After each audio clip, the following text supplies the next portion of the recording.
What about the psychological impacts upon the human psyche regarding fasting? I think that's very important.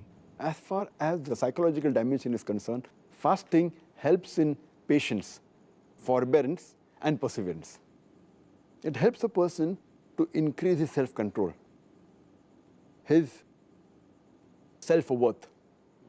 It helps him to increase the self-reflexivity.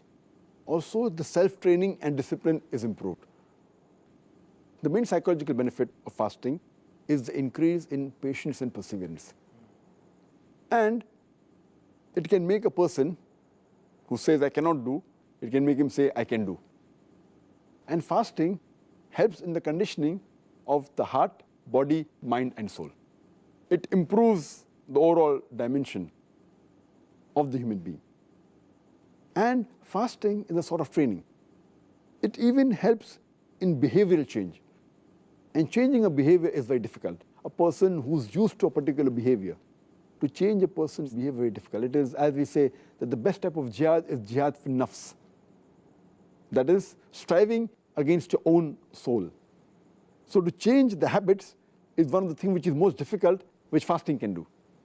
And since jihad, that is going in the battlefield, is of utmost importance when required, if you cannot do jihad, if you cannot strive against your own soul, how can you strive against the enemy? So therefore, fasting helps in that dimension. That's the reason fasting was made fard before jihad. Fasting was made fard 15 years after Prophethood in the second Hijri. And next year, 1 year later, jihad was made fard. So Allah subhanahu wa ta'ala first wanted to train and make the Muslims fit psychologically with the help of fasting. And then the qital part was made first, so psychologically it's very helpful. And normally, a human being, he eats 3 meals in a day. In a week, about 21 meals. Now that is changed, that behavioral pattern of eating is changed to 2 meals, light meal late in the evening, early night, and before dawn. So the whole pattern is changed.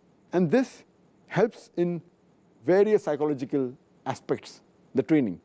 And today psychology they tell us that if you can control your hunger, you can control almost all your desires. Actually, from the psychological aspect, myself, just to add something there, it was the fasting in the last week and a half of Ramadan which changed it for me.